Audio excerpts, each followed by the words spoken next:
Hello friends, मैं अजीत सिंह आप लोग का मार्गदर्शन आईएएस में बहुत बहुत स्वागत करता हूं। दोस्तों, आज से आप लोग का सेशन में एक शुरू करने वाला है जो पीटी स्पेशल होगा। और आज का हमारा पहला सेक्शन जो होगा मॉडर्न हिस्ट्री ऑफ इंडिया होगा। और इसके अंतर्गत 1857 के विद्रोह के विषय में मैं फुल वीडियोस और लेकर के आप लोग के सामने आया हूं। आप लोग हमारे साथ मार्गदर्शन आईएएस यूट्यूब चैनल को सब्सक्राइब करिए, ज़्यादा से ज़्यादा लाइक और शेयर करिए। दोस्तों, अगर आप यूपीएससी का एग्जामिनेशन देने वाले हैं, यूपीपीएससी का एग्जामिनेशन की तैयारी कर रहे हैं, बीपीएससी की तैयारी कर रहे हैं या जेपीएससी की तैयारी कर रहे हैं या किसी अन्य लोक सेवा आयोग की तैयारी कर रहे हैं, तो आप हमारे साथ इमीडिएट जुड़ जाइए, क्योंकि यह सेशन आप लोग के बहुत ज़्यादा इम्पोर्टेंट होने वाला है। अगर आप Bihar SI, UPSI, Haryana SI और अन्य वनडे एग्जामिनेशन जैसे बैंक, रेलवे, एसएससी इत्यादि की तैयारी करते हैं, तो भी यह सेशन आपके लिए बहुत इम्पोर्टेंट रहने वाला है, क्योंकि यह आपका सब्जेक्ट से रिलेटेड, मॉडर्न हिस्ट्री से रिलेटेड फुल फ्लेज्ड क्लास चलेगा यहाँ पे। और आप लोग हमारे साथ जुड़े। निश्चित रूप से अगर मैं आप लोगों को कह रहा हूँ कि यह वीडियोस 1857 के प्रति पूरी तरीके से डेडिकेटेड है, तो निश्चित रूप से अगर 1857 के विद्रोह से कोई भी प्रश्न आपसे पूछा जाता है तो आपके दायरे के अंतर्गत होगा। इस तरह से मैं वीडियोस को शुरुआत करना चाहूंगा। दोस्तों, 1857 के विद्रोह के विषय में बहुत तरह के इतिहासकारों के द्वारा, अलग अलग दृष्टिकोण के द्वारा, साम्राज्यवादी इतिहासकारों के द्वारा, राष्ट्रवादी इतिहासकारों के द्वारा अलग अलग भिन्न भिन्न विचार प्रस्तुत किए गए हैं।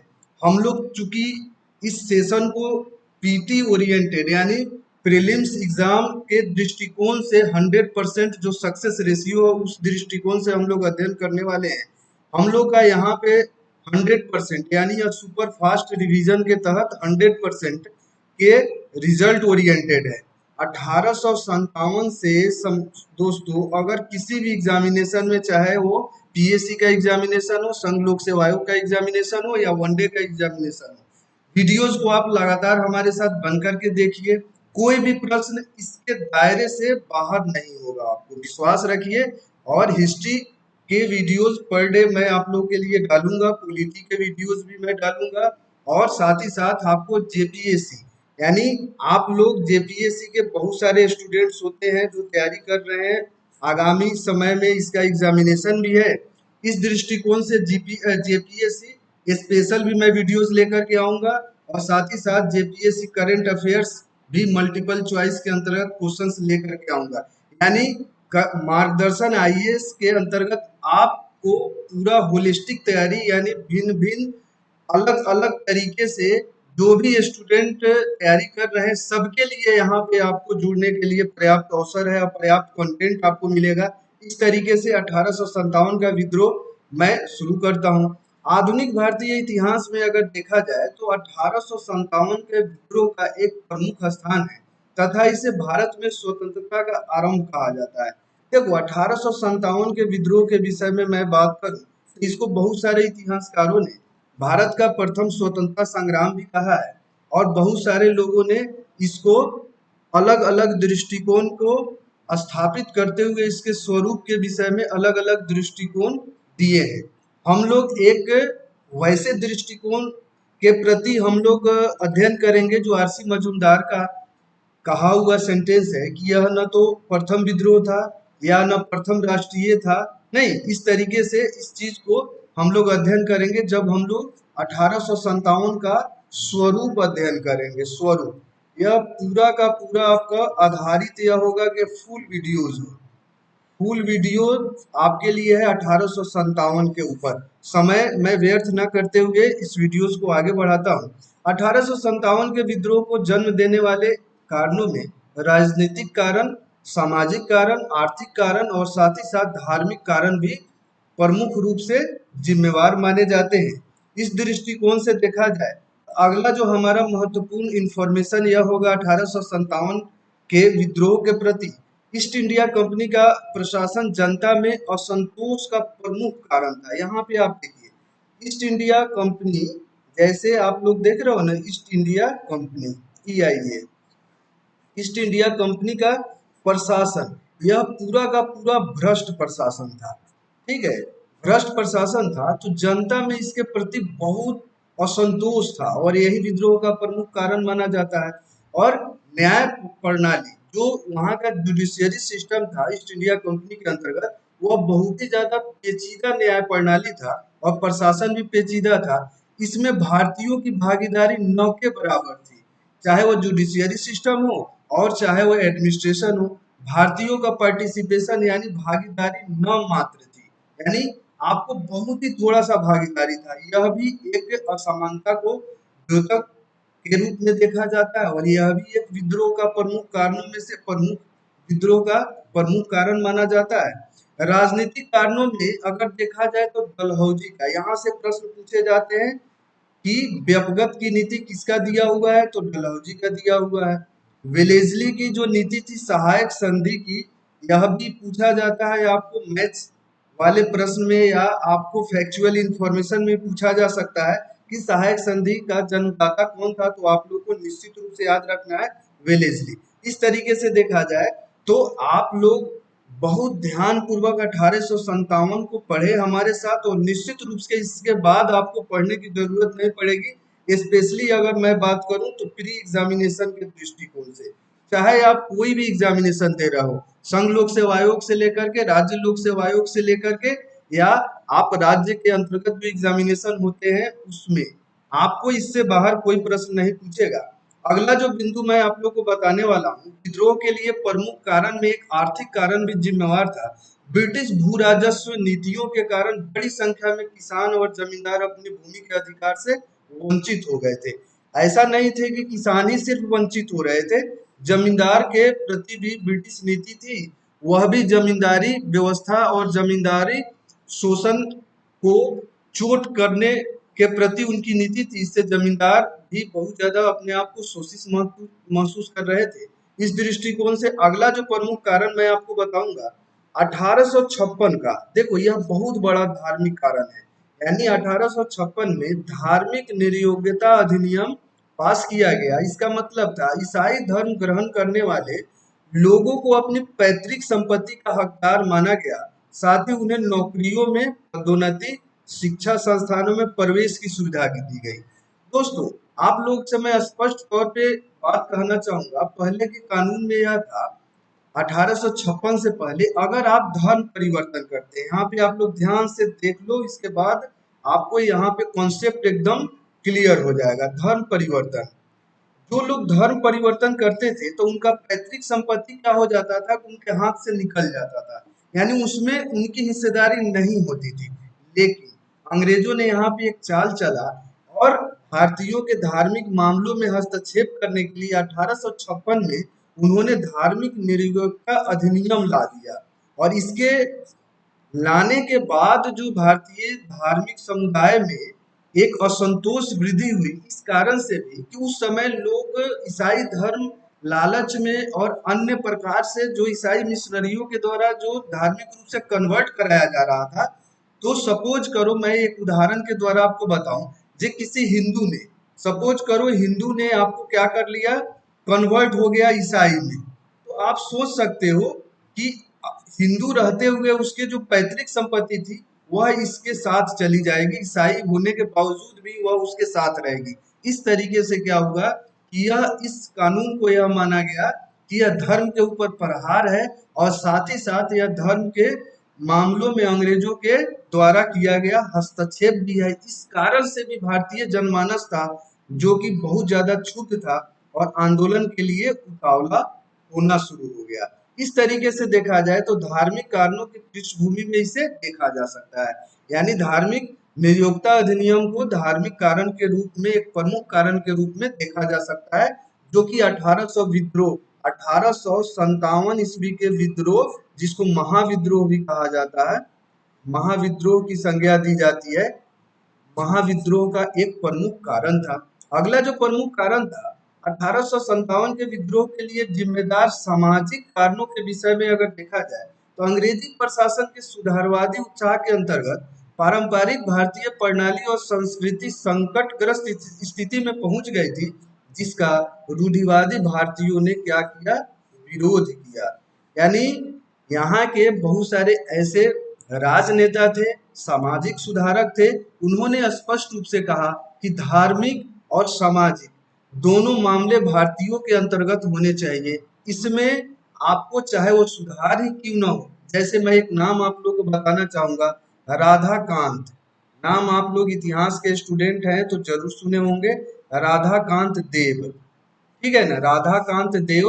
इन्होंने यह कहा कि अंग्रेजों को ऐसा कोई अधिकार नहीं है कि हमारे सामाजिक मामलों में हस्तक्षेप करे, चाहे वे सुधार ही क्यों न करना उनका मंशा रहा हो। इस तरीके से जो रूढ़िवादी भारतीय थे, उन्होंने जमकर इसका विरोध किया। इसीलिए एक सामाजिक कारण के रूप में भी 1857 के महाविद्रोह के रूप में देखा जाता है। 1857 का एक प्रमुख कारण था, वह यह था सैन्य कारण। आप लोगों को पता होगा, सैन्य कारण ऐसे कारण थे जिन्होंने इस पृष्ठभूमि का निर्माण किया। जैसे आप देखोगे कि सैनिकों की जो भर्ती होती थी, वह भारतीय सैनिकों की भर्ती और अंग्रेजी सैनिकों की भर्ती दोनों होती थी। लेकिन जब वेतन और सुविधा की, पेंशन की बात आती थी, तो भारतीयों को नाम मात्र का पेंशन और वेतन मिलता था और अंग्रेजों को सभी सुविधाएं दी जाती थी। इस तरीके से सैन्य कारण से भी भारतीय समाज और सैनिकों में एक प्रबल असंतोष था। 1857 के विद्रोह के एक प्रमुख कारण के रूप में अगर देखा जाए, तो कैनिंग ने 1857 में सैनिकों के लिए ब्राउन बैज, इसको यूपीपीएससी के एग्जामिनेशन में कई बार पूछा गया है। ब्राउन बैज के स्थान पर एनफील्ड राइफल, यह कब इंट्रोड्यूस किया गया था और ब्राउन बेस के स्थान पर एनफील्ड राइफल का इंट्रोड्यूस किया गया था, तो कैसे किया गया था, ठीक है ना।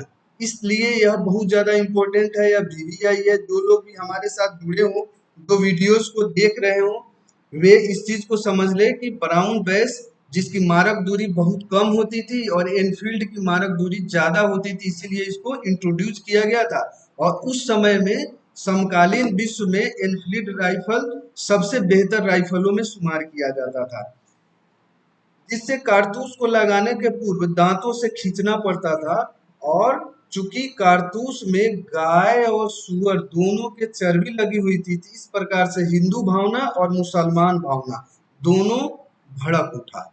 दोस्तों यहाँ पे देखो, ब्राउन बैस का रेंज छोटा होता था, कम होता था, इसलिए सुधार करके अंग्रेजों ने एनफील्ड राइफल को अपनाया।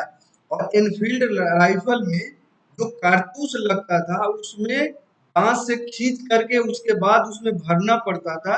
और उसमें यह र्यूमर फैला, जो कि सत्य भी साबित हुआ, गाय व सुअर का चर्बी से इस्तेमाल, स्नेहक होता है तो स्नेहक के लिए उसको गाय और सुअर का चर्बी का इस्तेमाल किया गया। इस तरीके से हिंदुओं की भावनाएं भी आहत हुई और मुस्लिमों की भावनाएं भी आहत हुई।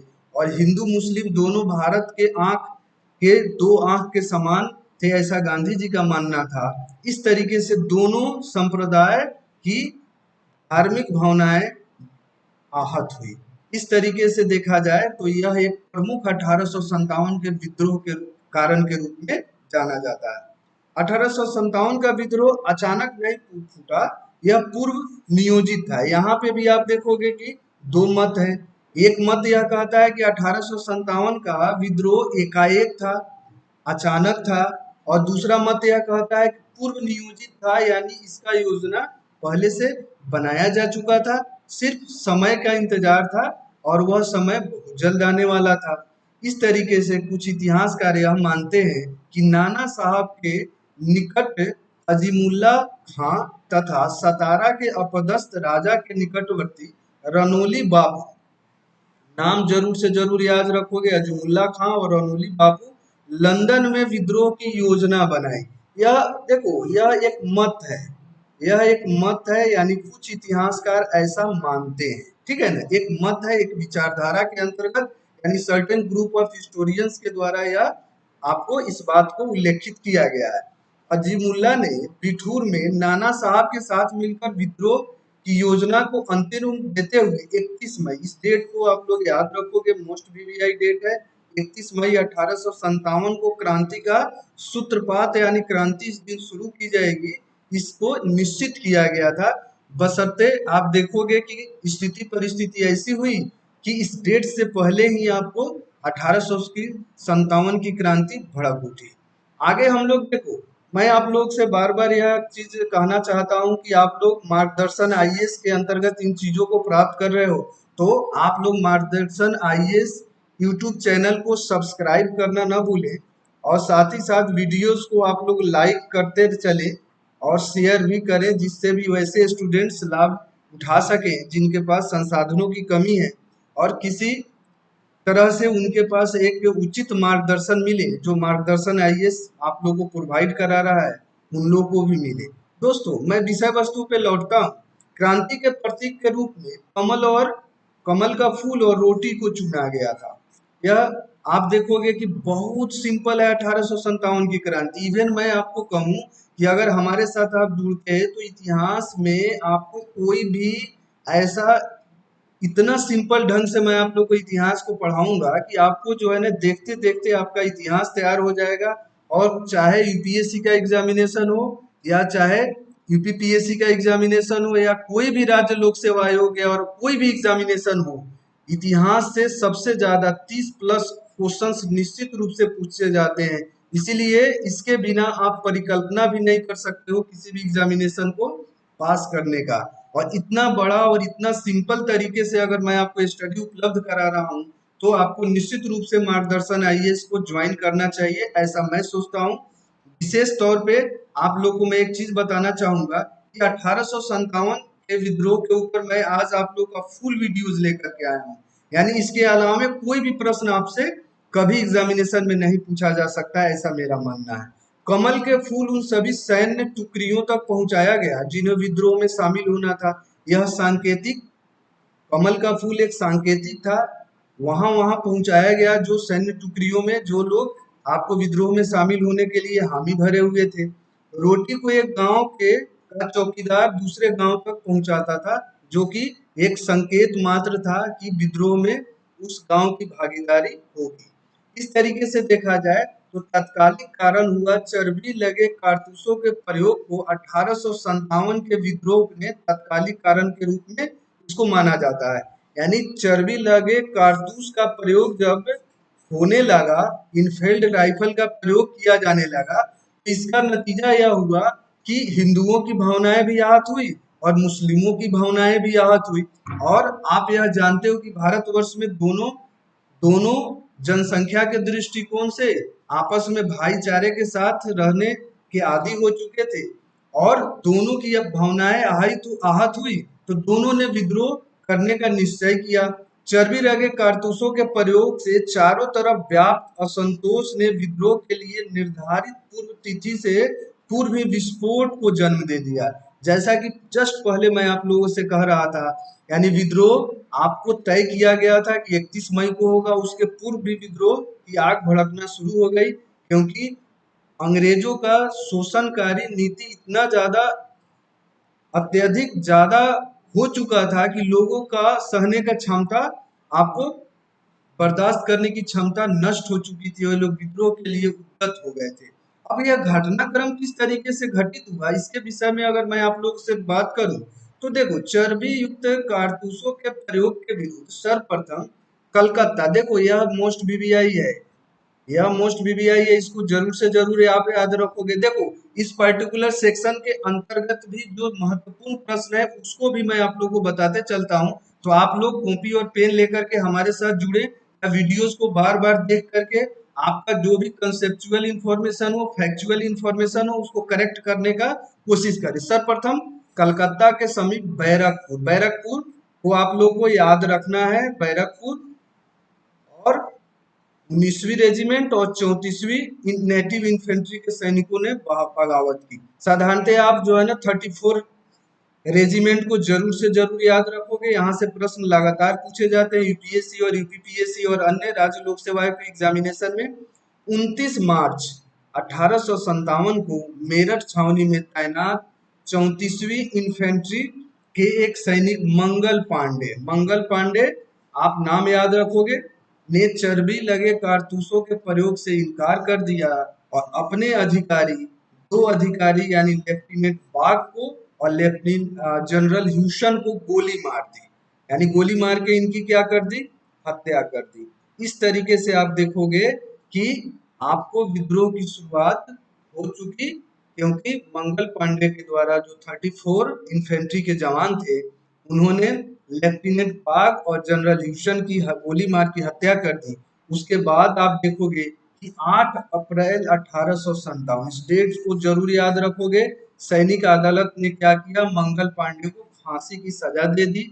इससे और ज्यादा विद्रोह भड़क उठा और 10 मई 1857 को मेरठ छावनी के सैनिकों ने विद्रोह की शुरुआत कर दी, विद्रोह की शुरुआत कर दी और दिल्ली की ओर कूच कर दिया। इस तरीके से आप देखोगे 10 मई 1857 आप लोग को बहुत वेरी वेरी इंपॉर्टेंट डेट्स है, इसको जरूर याद रखोगे।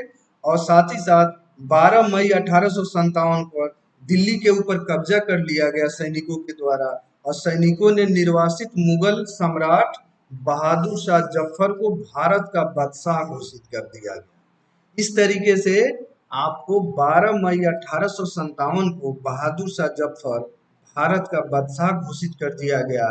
और इसको घोषित करने में सैनिकों के जो नेता थे, जिनका नाम था आपको वक्त खां, आपको वक्त खां, और इनके द्वारा बहादुर शाह जफर को बादशाह घोषित कर दिया गया।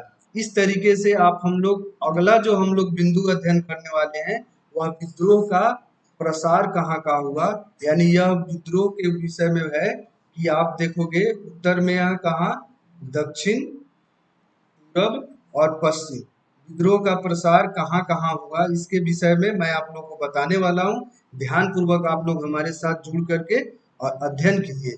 दिल्ली पर कब्जा करने के बाद शीघ्र ही यह विद्रोह मध्य भारत, उत्तर भारत में फैल गया।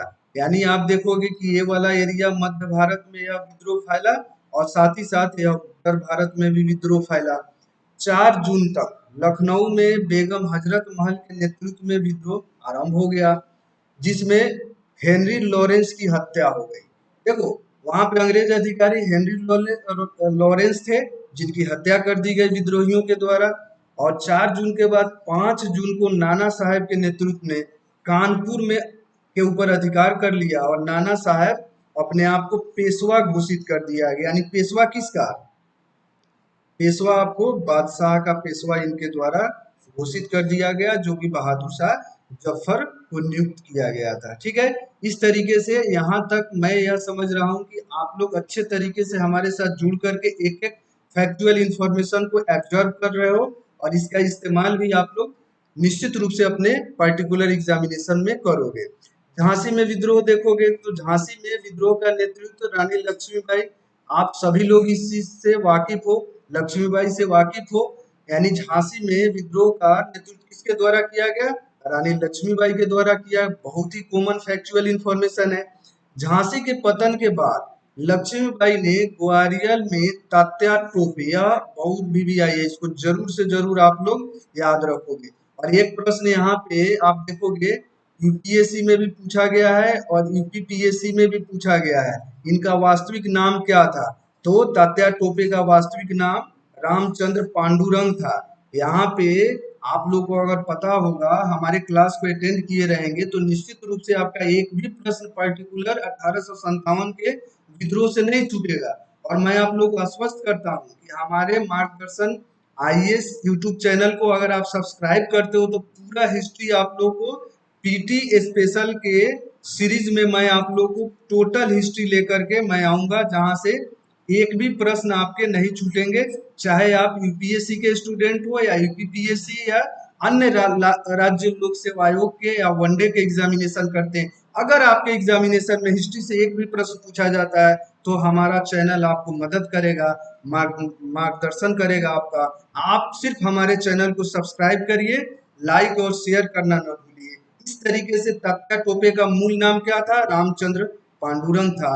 और तात्या टोपे से मिल करके लक्ष्मीबाई ने विद्रोह का नेतृत्व किया। अंततः लक्ष्मीबाई जनरल ह्यूरोज से लड़ते हुए वीरगति को प्राप्त हो गई। ह्यूरोज, यह नाम आप लोग को याद रखना है, इन्हीं के द्वारा, यानी यह एक अंग्रेज अधिकारी थे जिनके द्वारा युद्ध में रानी लक्ष्मीबाई वीरगति को प्राप्त हुई। रानी लक्ष्मीबाई की मृत्यु के बाद जनरल ह्यूरोज ने यह कहा, यह सेंटेंस आप लोग एकदम याद करोगे, मोस्ट बीबीआई है, यहाँ से पूछा जाता है प्रश्न में।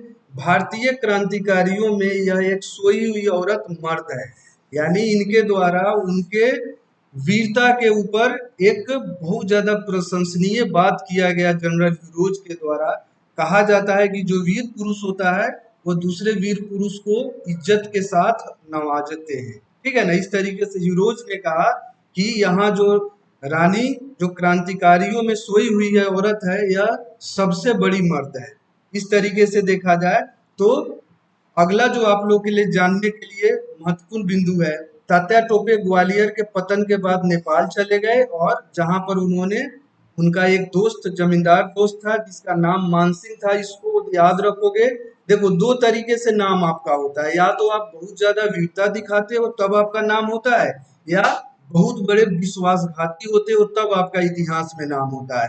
तो मान सिंह को आप याद करते हो जरूर, लेकिन यह विश्वासघाती के रूप में याद करते हो क्योंकि इन्हीं के द्वारा आपको तात्या टोपे का आपका पता बता दिया गया, जिससे 18 अप्रैल 1859 को उनको क्या कर दिया गया, फांसी पर लटका दिया गया। इस तरीके से इतिहास के दृष्टिकोण से मान सिंह एक विश्वासघाती के रूप में जाने जाते हैं। वह एक जमींदार थे।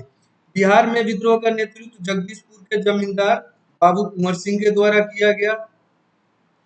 मौलवी अहमदुल्ला, देखो यह आपको बीपीएससी का एग्जामिनेशन कोई भी अगर देता हो, सीडीपीओ का कोई भी एग्जामिनेशन अगर होता है तो यहाँ से निश्चित रूप से प्रश्न पूछे जाते हैं। 1857 या प्री में भी पूछे जाते हैं, मेंस में पूछे जाते हैं, इंटरव्यूज में भी पूछे जाते हैं। इसीलिए बाबू कुंवर सिंह को अच्छे तरीके से आप लोग पढ़ोगे। यहाँ पे हम लोग बहुत थोड़ा कुंवर सिंह के विषय में अध्ययन करेंगे क्योंकि हम लोग का एम है सिर्फ यहाँ पे अभी मेंस नहीं बल्कि सिर्फ प्री एग्जामिनेशन यानी पीटी स्पेशल के अंतर्गत यह क्लासेस आप लोग को उपलब्ध हो रही है। तो यहाँ पे प्री स्पेशल के अंतर्गत जो चीजें महत्वपूर्ण होगी उसकी चर्चा मैं निश्चित रूप से आप लोग से करूंगा। मौलवी अहमदुल्ला नाम याद रखोगे, ने फैजाबाद में 1857 के विद्रोह का नेतृत्व किया। साथ ही साथ अंग्रेजों ने अहमदुल्ला की गतिविधियों से चिंतित होकर के उसके पकड़ने के लिए 50,000 रुपए का इनाम घोषित किया हुआ था।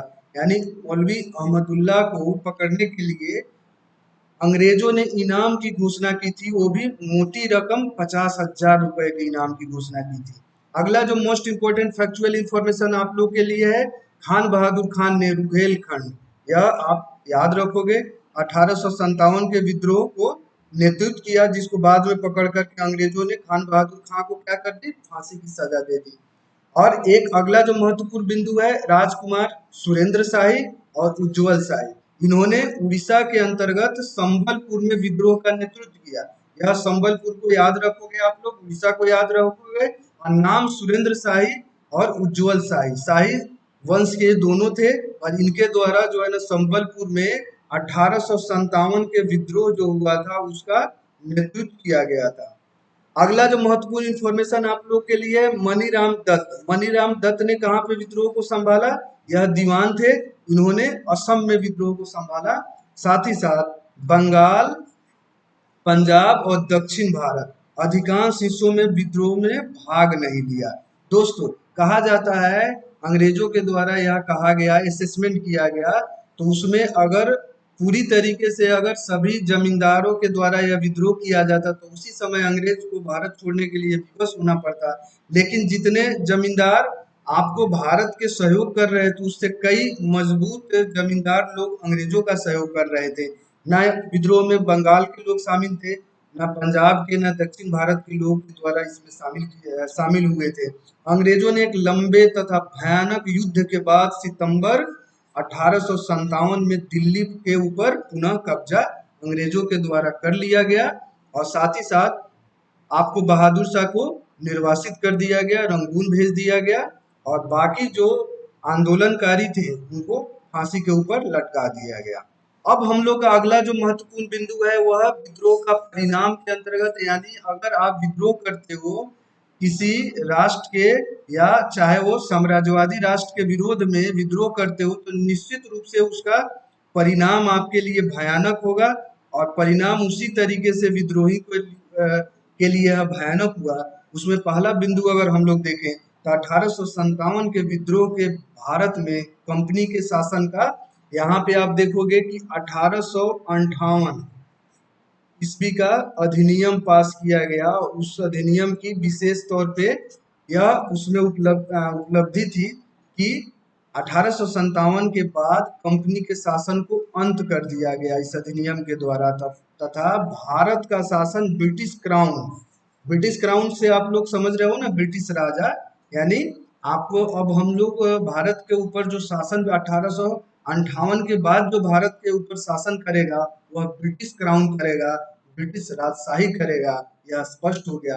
अब भारत के गवर्नर जनरल को अब वायसराय कहा जाने लगा। साथ ही साथ भारत सचिव का एक पोस्ट क्रिएट किया गया और 15 सदस्यीय एक भारतीय परिषद का गठन किया गया और उसी के द्वारा भारत सचिव भारत के शासन को चलाएगा।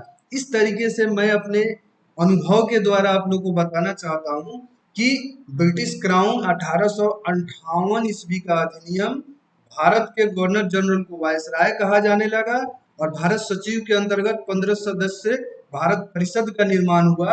यह सभी के सभी आपके लिए जो है ना मोस्ट वीवीआई इनको है और इसको आप जरूर से जरूर याद रखिए, क्योंकि अगर आपको 1857 से प्रश्न 100% सही करना है, जैसा कि मैं आप लोगों को पहले ही क्लास के बिगिनिंग में बताया कि 100% आपका रेशियो होना चाहिए। कोई भी प्रश्न अगर 1857 से पूछा जाता है तो आप निश्चित रूप से सही करेंगे। जब जिन जिन चीजों को मैं डिनोट करता हूँ, मैं आपको वीवीआई के अंतर्गत रखता हूँ, उसको आप एक तरीके से आप रट लीजिए, मेमोराइज कर लीजिए, बार बार पढ़ लीजिए, यानी जिस भी तरीके से आपको पढ़ने का स्टाइल हो उस तरीके से आप ऑब्जर्व कीजिए। अगला महत्वपूर्ण बिंदु परिणाम के अंतर्गत मैं बात करूं तो 1857 ईस्वी के विद्रोह के बाद ब्रिटिश सरकार द्वारा सेना के पुनर्गठन के लिए एक आयोग का गठन किया गया। आयोग का नाम था पील आयोग। यह भी आपको मोस्ट वीवीआई है, यहाँ से भी आपको प्रीवियस ईयर आप देखोगे तो यूपीएससी में क्वेश्चन पूछे गए हैं, ठीक है ना, इसीलिए पील आयोग को भी आप लोग याद रखोगे। रिपोर्ट पर सेना ने में भारतीय सैनिकों की तुलना में यूरोपीय का अनुपात बढ़ा दिया गया। देखो जो सीधी सी बात है, इसका परिणाम ये हुआ था कि जो एरिया के लोग, जैसे मध्य भारत और पूर्वी भारत के सैनिकों का ओहदा घटा दिया गया और ओहदा घटा करके उनको गैर लड़ाकू जाति में सम्मिलित कर लिया गया। जो विद्रोह का साथ नहीं दिए थे, विद्रोह के दमन में अंग्रेजों का साथ दिए थे, जैसे आपको पंजाबियों और गोरखाओं, ये लोग जो है ना क्या अंग्रेजों का साथ दिए थे, तो उनका हमियत अब लड़ाकू जाति की श्रेणी में उनको अंग्रेजों ने डाल दिया और उनको बहुत ज्यादा प्रश्रय मिलना शुरू हो गया। और आप देखोगे कि जिन जिन क्षेत्रों में विद्रोह हुआ था वहां पे 1:2, यानी 2 भारतीय सैनिक के ऊपर एक अंग्रेज सैनिक का सिफारिश किया गया था पील आयोग के द्वारा। इस तरीके से आप देखोगे तो अब अंग्रेजी सैनिकों की संख्या में वृद्धि कर दी गई थी। भारतीय रजवाड़ों के प्रति विजय और विलय की नीति का परित्याग कर दिया गया। उस समय आप देख रहे हो कि डॉक्ट्रिन ऑफ लैप्स की नीति के तहत भारतीय राज्यों पे विजय और उसको विलय करने की, विलय व्यपगत की नीति के द्वारा आपको लगातार राज्यों का विलय किया जा रहा था ईस्ट इंडिया कंपनी के द्वारा। उस नीति को 1858 के अधिनियम के द्वारा इसको छोड़ दिया गया, परित्याग कर दिया गया, क्योंकि अब अंग्रेजों ने यह महसूस किया कि बिना भारतीयों के सहयोग से भारतीय पे शासन करना मुश्किल हो सकता है। इस तरीके से अगर देखा जाए तो अंग्रेजों की नीति में एक बहुत बड़ा आपको क्रांतिकारी यह परिवर्तन हुआ। दोस्तों, मैं जिस चीज की बात आप लोग कह रहा था, एक स्वरूप के विषय में हम लोग को निश्चित रूप से पढ़ना चाहिए। यहाँ से वीवीआई के तौर पे यहाँ पे निश्चित रूप से प्रश्न आपसे पूछे जाते हैं।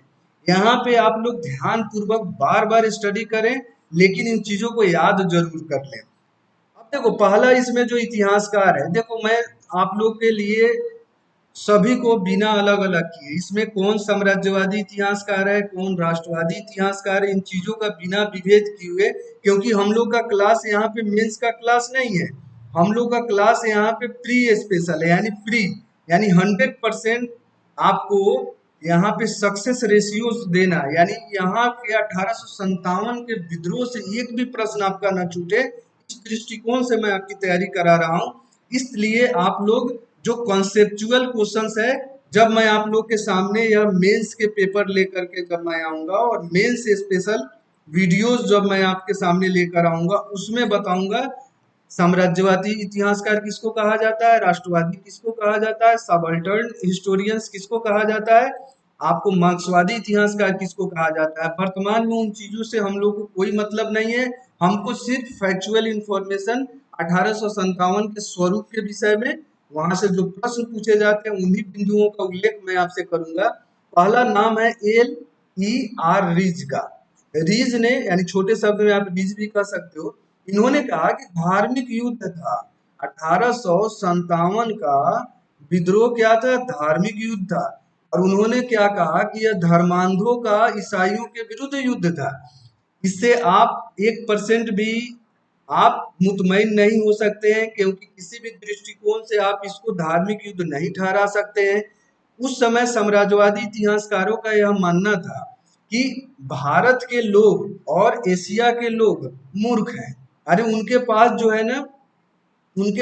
है ना सभ्यता और संस्कृति है ही नहीं।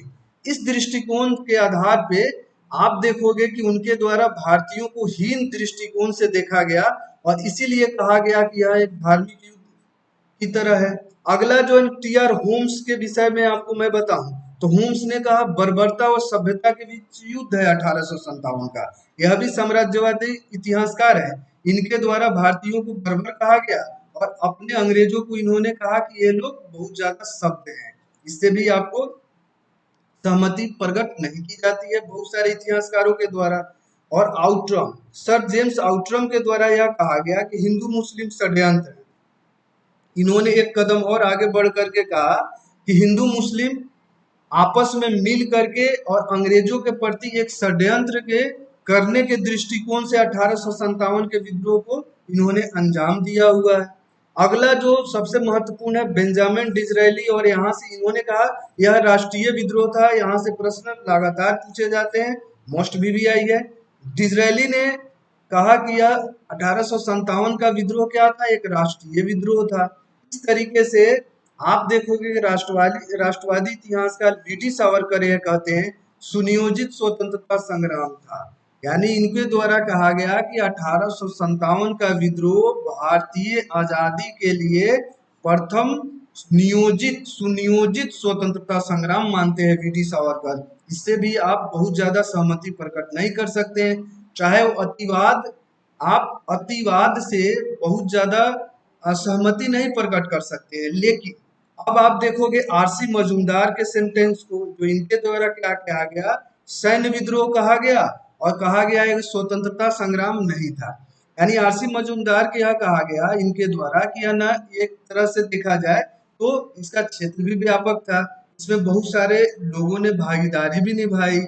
यह आपको एक सैन्य विद्रोह की तरह था। इसके बावजूद भी आप इसको स्वतंत्रता संग्राम की लड़ाई नहीं कह सकते हैं। ना यह प्रथम विद्रोह था, इसके पूर्व भी जनजातीय विद्रोह लगातार हो रहे थे। इस तरीके से इतिहासकारों के बीच में R.C. मजूमदार के द्वारा जो कहा गया, और यहाँ से देखो, यहाँ पे मेंस में अगर मैं बात करूं तो यहाँ से यूपीएससी में एक प्रश्न पूछा गया है। जो लोग भी प्रीवियस ईयर्स के प्रश्न को सोल्व करते होंगे उनको यह पता होगा कि R.C. मजूमदार के सेंटेंस को हूबहू आपको यूपीएससी के एग्जामिनेशन में पूछा गया है। दोस्तों, मैं आप लोग को थोड़ा फैक्चुअल इंफॉर्मेशन दे दूं, यानी कहाँ विद्रोह का स्थान कौन सा था, अधिकारी कौन वहां पे भाग लिए, और विद्रोह करने वाले नेता कौन थे। यह आपको टोटल का टोटल आपका क्या है, वीवीआई के अंतर्गत रहेगा। क्योंकि वनडे एग्जामिनेशन में निश्चित रूप से यहाँ से प्रश्न पूछे जाते हैं जो कि बहुत ही ज्यादा इंपॉर्टेंट होते हैं। आप लोग ध्यान से देखिए, इलाहाबाद में अधिकारी कौन था? कर्नल नील था, और यहाँ लियाकत अली के द्वारा विद्रोह किया गया। झांसी में आप लोग जान चुके हो हीरोज अधिकारी था, लक्ष्मीबाई के द्वारा विद्रोह का संचालन किया गया।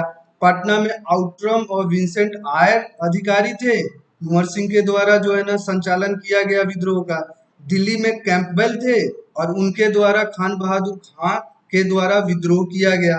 कानपुर में कैंपबेल थे, और नाना साहब के द्वारा विद्रोह का संचालन किया गया। बरेली में कैंपबेल के द्वारा और अंग्रेज अधिकारी थे, और खान बहादुर के द्वारा विद्रोह का नेतृत्व किया गया।